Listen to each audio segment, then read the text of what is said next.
নমস্কার, আমি রিমা। আহারে বিহারে চ্যানেলে সকলকে জানাই স্বাগত। আজ আমি তোমাদের সঙ্গে শেয়ার করতে চলেছি দুর্দান্ত স্বাদের চিকেনের একটি রেসিপি, যা খুব সহজে যে কোনো অকেশনে বানিয়ে নেওয়া খুবই সহজ, স্বাদে গন্ধে জাস্ট অতুলনীয়। তাহলে চলো শুরু করা যাক আমার আজকের সেই দুর্দান্ত স্বাদের চিকেনের রেসিপিটি। এখানে রয়েছে 1 কেজি উইথ বোন চিকেন, যা খুব ভালো করে ধুয়ে পরিষ্কার করে নেওয়া আছে। চিকেনটা আমি ম্যারিনেট করব, তার জন্য গ্যাসে বসিয়ে দিয়েছি কড়াইতে দিয়ে দিচ্ছি সাদা তেল। তেলটা একবারেই পরিমাণ মতন দিতে হবে, কারণটা আমি পরে বলছি। এদিকে তেল গরম হয়ে গেছে, আঁচ লো টু মিডিয়ামে রেখে দিয়ে দিচ্ছি তেলের মধ্যে 1 কেজি চিকেনের পরিমাণ মতন 5টা মিডিয়াম সাইজের পেঁয়াজ কুচি। পেঁয়াজ দেওয়া কমপ্লিট। এবার এই পেঁয়াজগুলোর বেরেস্তা বানাতে হবে, সেই জন্য আঁচ লো টু মিডিয়ামে রেখেই পেঁয়াজগুলো ভাজতে হবে।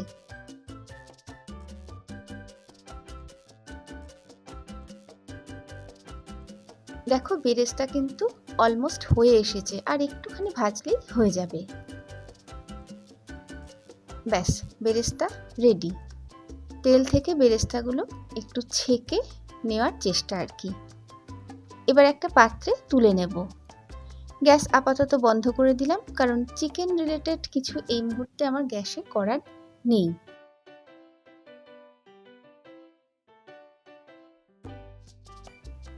এদিকে নিয়ে নিয়েছি গ্রাইন্ডার, কারণ বেরেস্তা ঠান্ডা হয়ে গেছে। গ্রাইন্ডারের মধ্যে এই বেরেস্তাগুলো দিয়ে দিচ্ছি।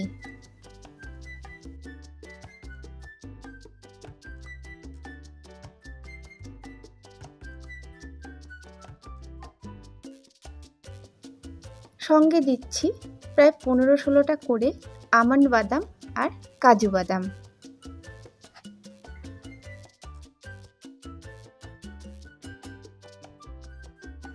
দিয়ে দিচ্ছি 100 ml এর মতন জাল দিয়ে, অর্থাৎ আগে থেকে জাল দিয়ে নর্মাল টেম্পারেচারে রাখা দুধ।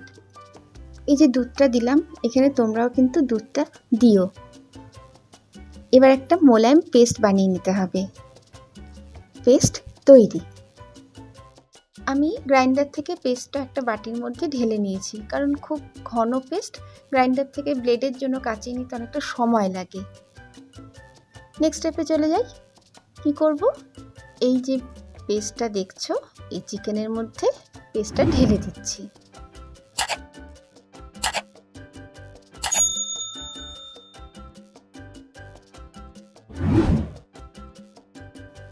দেওয়া হয়ে গেল। সঙ্গে আরও কিছু অ্যাড করছি। দিচ্ছি প্রায় 200 গ্রামের মতন টক দই,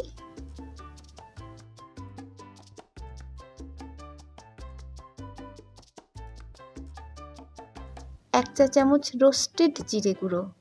কিছুই না, গুঁড়ো জিরে জাস্ট একটু শুকনো খোলায় ঢেলে নেওয়া আছে, এর মধ্যে দিয়ে দিলাম। অবশ্যই কিন্তু রোস্টেড জিরে গুঁড়োই দিও, দারুণ একটা গন্ধ আসবে। দিচ্ছি 1 চা চামচ ধনে গুঁড়ো।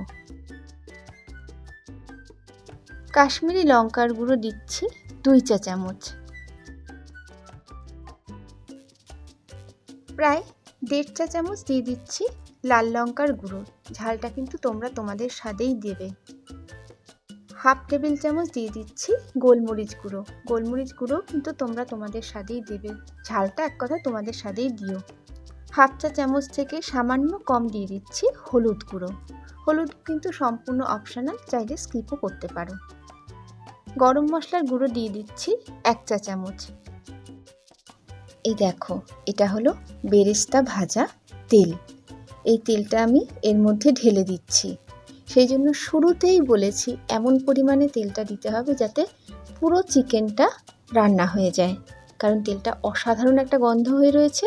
চিকেনের সঙ্গে মিশে গিয়ে আরও বেশি সুন্দর মশলাপাতি সহ গন্ধটা আরও ভালো হয়ে উঠবে। তোমরা হয়তো খেয়াল করলে আমি কিন্তু আদা রসুন বাটা এর মধ্যে ইউজ করলাম না। রান্নায় আদা রসুন বাটা অবশ্যই দেব। কখন দেব সেটা তোমরা দেখতে থাকো। দিয়ে দিচ্ছি স্বাদ অনুযায়ী লবণ।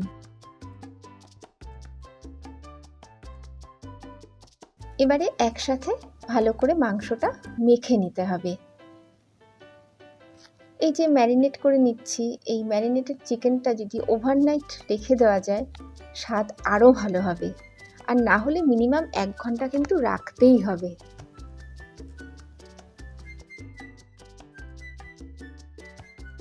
মাখা পর্ব কমপ্লিট। আমি ঘন্টা খানেকের জন্য ঢাকা দিয়ে রেখে দিচ্ছি।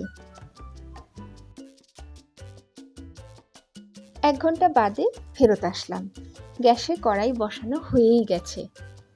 ছিটেফোঁটা তেল কড়াইতে দেখতেই পাচ্ছ রয়েছে।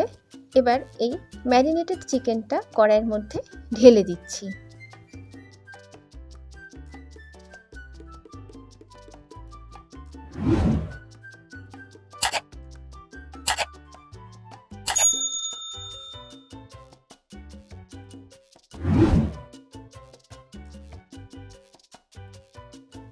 আঁচ একদম লোতে রেখে চিকেন এবার কষাতে হবে। কোনোভাবেই আঁচ কিন্তু বাড়ানো চলবে না, কারণ 2 রকম বাদাম রয়েছে, সঙ্গে দুধও রয়েছে। কাজেই আঁচ বাড়ালে কড়াইতে আটকে যাওয়ার চান্স প্রবল। এই রান্নাটা যখনই করবে কিছুক্ষণ বাদে বাদে না নেড়ে দেবে। প্রায় মিনিট 15-র মতন আমি আঁচ লোতে রেখে মাংসটা কষিয়ে নিলাম। দিয়ে দিলাম এবার কিছু সময়ের জন্য ঢাকনা। প্রায় 10 মিনিট বাদে ঢাকনা খুলছি।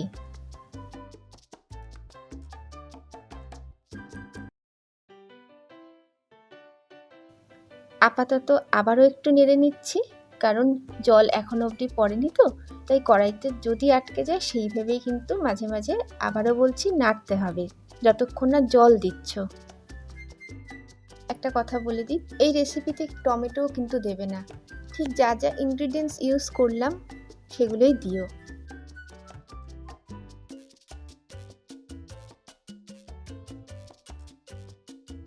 ধিমে আঁচেই রাখলাম। দেখতেই পাচ্ছ সাইড থেকে তেল ছাড়তে শুরু করে দিয়েছে। দিয়ে দিচ্ছি অল্প করে গরম জল। খুব বেশি জলের কিন্তু দরকার হয় না, কারণ আমি তো ঝোল বানাচ্ছি না, একটু ঘন গ্রেভিই হবে এটার। জল দিয়ে সবটা আবারও একটু নেড়ে মিশিয়ে দিচ্ছি।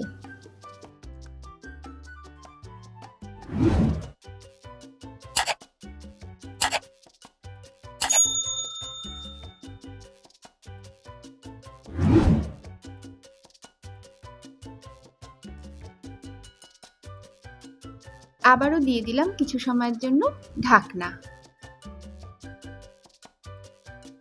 2 মিনিট বাদে আবার ঢাকনা খুলছি।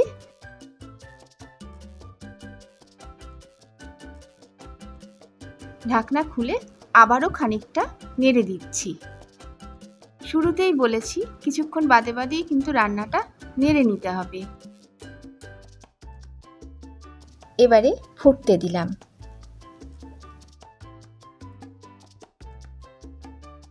কিছুক্ষণ বাদে আবারও উল্টে পাল্টে দিচ্ছি যাতে সেদ্ধটা সমান হয়।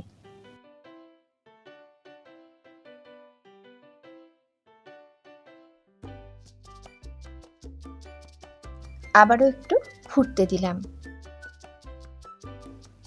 দেখতেই পাচ্ছ চিকেন কিন্তু সুন্দর ফুটে উঠেছে, আঁচ কিন্তু লোতেই রয়েছে। এবারে দেখো দিয়ে দিচ্ছি 2 টেবিল চামচ আদা রসুন বাটা। আদা রসুন বাটা দিয়ে ভালো করে চিকেনের সাথে এবার মিশিয়ে নিতে হবে। নিশ্চিন্তে থাকো, এই স্টেজে আদা রসুন বাটা দিলে আদা বা রসুনের থেকে কোনো কাঁচা গন্ধ কিন্তু পাবে না, গ্যারেন্টি দিলাম। আদা রসুন বাটা দিয়ে ভালো করে মেশানো হয়ে গেল। 10 মিনিটের মতন ধিমে আঁচেই আবার ফুটতে দিলাম। রান্নার কিন্তু একদম শেষের পর্যায়ে আমরা চলে এসেছি। আবারও একটু নেড়ে দিচ্ছি। তোমরা হয়তো খেয়াল করলে শুরু থেকে শেষ পর্যন্ত পুরো চিকেনটাই কিন্তু ধিমে আঁচেই রান্না হলো।